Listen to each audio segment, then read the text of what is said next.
Hello friends, and welcome back to my channel. My name is Kaylee, and today we are back with another island tour video. Today we are touring my newest island that I've been working on offline. This is my dinosaur jungle island with lots of greenery and cool dinosaur views. This island single-handedly cured my Animal Crossing burnout, so I'm so excited to share it with you. Before we get started on the tour portion of this video, let's take a quick look at the in-game map. And as you can tell, there isn't much terraforming on this island, but honestly I think this is the most water terraforming I've had on any of my islands, so let's just say that's a little bit of progress for me. And for the villagers on the island, we have me, Tucker, Simon, Wart Jr., Rex, Bangle, Boone, Buzz, Sly, and Poppy.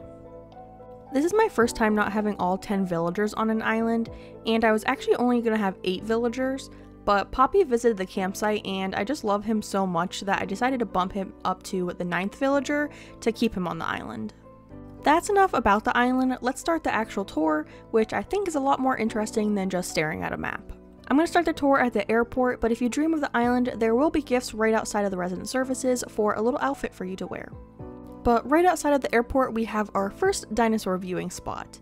A lot of the dinosaurs on this island can be seen through this angle, so you just have to tilt the camera back so you can get a full picture of all of the dinosaurs.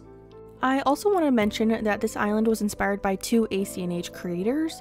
The color scheme of the reds and oranges was inspired by an entrance build video by Nina Tries. She made an Uncharted inspired jungle entrance with these colors, and I thought it was so gorgeous that I decided to carry over to this island as well. And then the idea for having all of the dinosaurs was inspired by a swampy dinosaur island called Deluge, and that was created by ACNH_Paula Jess over on Instagram, so I'll have both of the creators' information linked down below so you can check them out because they deserve it. But back to the tour, we made it over to the front left corner of the map, and this is where Buzz lives. And to be honest, I forget that Buzz is even a character in this game. I don't think I've ever seen him on someone else's island before, but he just fit in so well that I decided to throw him in. And then right outside of his house, this leads to the beach, and I didn't decorate the beach itself, but I wanted to show the peninsula is decorated. It's pretty simple with just some greenery and a lighthouse, because what is a peninsula without a lighthouse? Nothing, exactly. Going back up and a little bit more to the left of the house, we have this little sitting area, and this is the second dinosaur spot of the island. We have a cute little log bench for you to sit on for a photo op with the Quetzals hanging out in the trees, and I just love their little heads poking out of the top of the trees. I think it is super cute. I don't know if you would generally call dinosaurs cute, but I think it works in this instance. I will also say I tried really hard to hide all of the bases of the fossils. I wish Animal Crossing gave you an option to get rid of the little wooden stand at the bottom, because that would have made my life a lot easier when creating this island, because to get the dinosaurs in the frame with hiding the wood at the bottom, it's a little tricky. You should try it. Now we're going to head over to the right side of the island, and this comes to another fork in the road right outside of Wart Jr.'s house. For the houses, I tried to keep them all pretty natural and just gave them some decorations like wooden boxes and barrels, because it gives a I'm exploring the jungle kind of vibe to me, so I went with it.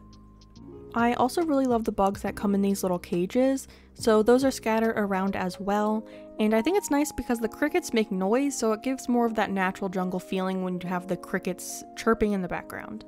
But we're going to go down this road, and we'll be back to go a little bit further to the right in a little bit, and this leads us to another house, and I believe this is Bangle's house. I did block off the beach over here because I left the small nooks cranny on the beach because it didn't fit the color scheme since the roof is bright blue, so I just trapped it on the beach to not disturb the colors. But other than that, it's pretty naturally decorated over here. But let's continue over to the right so we can see another dinosaur spot. This one, it's a little tougher to get a good angle of, but I think these are my favorite dinosaurs in the game. They remind me a mixture of a moose and a deer, but either way I think they're cool looking with their really large antlers. Then directly to the right of this spot is another villager's house, and I think this is Rex's house, but I'm not 100% sure. And again, he just has some barrels for decoration around his little deck area. And then this little pathway leads yet again to another villager house, and this house belongs to Sly, and he just has this whole little bottom corner of the island to himself, and this area is really tucked in with lots of greenery and trees, and I honestly don't even want to think about how many trees I've planted on this island. Isabel probably has some snarky comment about there being too many trees, but I don't care, I think it looks good. I know I hit 5 stars at some point on this island because we got Lily of the Valleys up on one of the cliffs, but that was only when I was like 3/4 of the way done with this island, so there was probably a lot more trees planted since then, so probably not a 5-star anymore because of too many trees or something like that. But we've made our way over to the campsite, and I did forget to invite someone to stay at the campsite for the dream, and I'm just too lazy to save it again because you can only do it once in a day, and I have to get the timing just right to not have the tea olive bushes in bloom. But around the campsite we have a few of the kids' tents, so at least it looks like someone's staying in those. But up this way we have a small intersection with 2 more villager homes, and this was the last area on the island that I decorated, and I was a little cramped for room, so they don't have as many decorations as the other villagers, they just live a more natural lifestyle. And then we are going to head over to the left of these houses, and this is back towards Ward Jr.'s house, because we skipped by this area when we went down towards the end of the map, and this is the big dino swamp. This is actually my favorite part of the island, I just love how it came out in the end. I tried to keep this area a little bit more natural with the color scheme, sticking mainly to the greens and the browns to make it a little bit more swampy feeling. And if you remember on the map there was a big spot of pathing near the center, that's this area. But for the swamp I used the codes from Tortuga Chronicles, and I'm actually planning to use this code again for a future island that I might be working on soon. But this area I think is just so cool with the fighting raptors in the back. Again, it's my favorite area on the whole island, so definitely make sure to see this spot if you visit the island.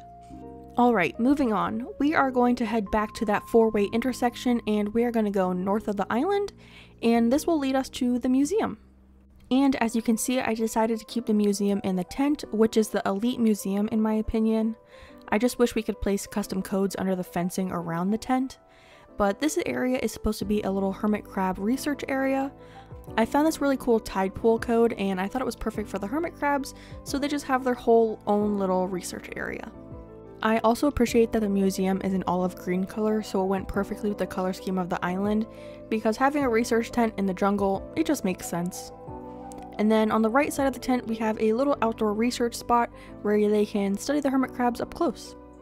And of course I had to use the artisanal bug cage because it's one of my favorite items in the whole game, and I actually used it a few times around the island, so I just think it's weird that it works as a wardrobe, but that's okay. Now we are at the last 2 villager homes on the island, and I did want to mention that I didn't customize any of the villager homes. These are all just the default homes in the game, but these 2 homes were perfect to be next to each other, so that worked out so well for me.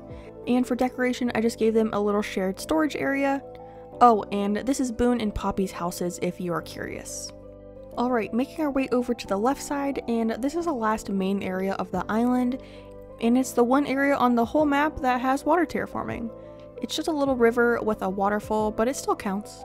And you can probably see the head sticking up over the trees, but this is another dinosaur area, and this is Mammoth Mountain.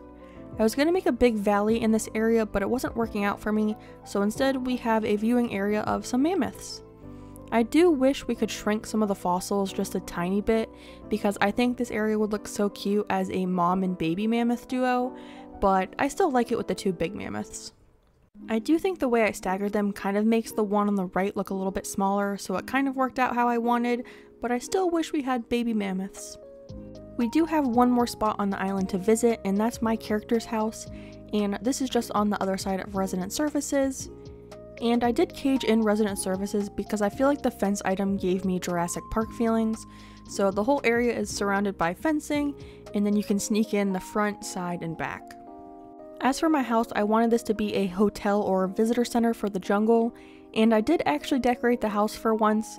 It's only the front room, but again, it still counts, and it's progress for me because I am definitely not a big interior decorator in Animal Crossing.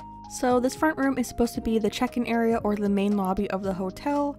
I was going to make the other rooms the hotel rooms that you would actually stay in at a hotel, but I honestly couldn't be bothered, and again, I'm just not a big interior decorator. This one room was enough for me. But I do like how it turned out. I think it goes well with the island. The color scheme stayed the same as the rest of the island, so I like it. But that is the end of the video. Thanks so much for watching. Before you leave, make sure to give the video a like, comment, and to subscribe to my channel. Stay tuned for my next video because it will be the start of a brand new island, and I am super excited for it. Bye, friends!